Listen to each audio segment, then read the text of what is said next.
نے جب پڑھا نا کہ حضرت سیدنا عمر بن خطاب امیر المومنین رضی اللہ تعالیٰ عنہ آپ مسجد کی صفائی خود کیا کرتے تھے،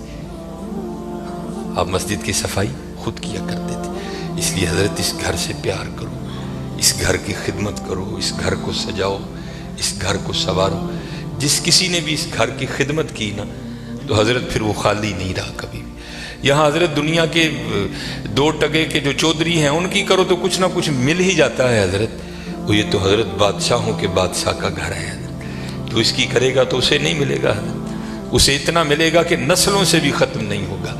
لیکن دکھ کی بات یہ ہے کہ حضرت آج چودھریوں کے درباروں کا بھی تقدس قائم ہے، آج چودھریوں کی مجلسوں کی بھی رونقیں قائم ہیں، لیکن دکھ کی بات حضرت ہم نے پتہ نہیں اس گھر کو کیا سمجھ لیا۔ نہیں حضرت وَأَنَّ الْمَسَاجِدَ لِلَّهِ، یہ اللہ کا گھر، یہ ایسا گھر ہے حضرت اگر آپ آ کر خالی بیٹھ ہی جائیں نا، کچھ بھی نہ کریں، صرف آ کر آپ بیٹھ بھی جائیں گے تو جتنی دیر بیٹھے رہیں گے آپ کے نامہ اعمال میں نیکیاں لکھی جائیں گی۔ یہ ایسا سونا گھر ہے۔ اور حکیم صاحب رحمۃ اللہ تعالیٰ نے تو اکثر فرمایا کرتے تھے کہ بھائی سانو تے جو ملے ایتھوں ہی ملے ہے، سانو تے جو ملے ایتھوں ملے ہے۔ ابو بکر صدیق کو جو ملا مسجد سے ملا، حضرت عمر کو جو ملا مسجد سے ملا، حضرت عثمان غنی کو جو ملا مسجد سے ملا، حضرت سیدنا علی المرتضیٰ کو جو ملا مسجد سے ملا، ہمارے بڑوں کو جو ملا حضرت مسجد سے ملا حضرت۔ اور آج جو ہمارے گھروں سے رحمتیں رونقیں بھاگ گئی ہیں نا، اس کی وجہ یہ ہے کہ حضرت ہم نے یہاں آنا چھوڑ دیا ہے، ہم نے یہاں آنا چھوڑ دیا ہے۔ اس لیے یہاں آؤ بھی اور اس کا ادب بھی کرو اور اس کا احترام بھی کرو، یہ بہت بڑی جگہ ہے۔ جیسے میں نے کہا نا حضرت ہم دنیا دار ہیں نا، ہم نے پیسے کو بہت کچھ سمجھ لیا، حالانکہ پیسہ کچھ بھی نہیں ہے حضرت، پیسہ سب کچھ اللہ کی ذات ہے حضرت۔ اگر وہ ہے تو پیسہ کام آئے گا، اگر وہ نہیں تو پیسہ کیا کرے گا یار، کچھ بھی نہیں کرے گا۔ یہ مولانا روم علیہ الرحمہ مثنوی شریف میں آپ لکھتے ہیں کہ کوئی بابا جی تھے اور مال ان کے پاس بڑا تھا، اللہ نے بڑا مال دیا، وقت نزاع آ گیا، ان کو پتا تھا جو میرے بیٹے ہیں وہ نکمے ہیں، مال میں نے کمایا ہے، یہ عیاشی کریں گے اجاڑیں گے، جواب اللہ کے حضور مجھے دینا پڑے گا۔ علماء سے صوفیاء سے ان کی سنگت تھی، صحبت تھی، مشورہ کیا انہوں نے۔ کرتے کیا ہیں، انہوں نے 2 وصیتیں لکھی۔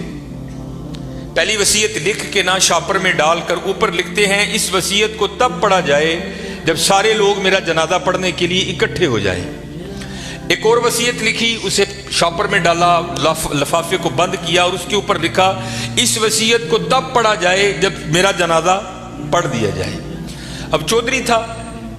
میں تو اکثر احباب سے پوچھتا ہوں پتہ نہیں حضرت ہم نے تو کہیں نہیں پڑھا، شاید آپ نے پڑھا ہو تو ہمیں بھی بتائیے گا، کہاں لکھا ہے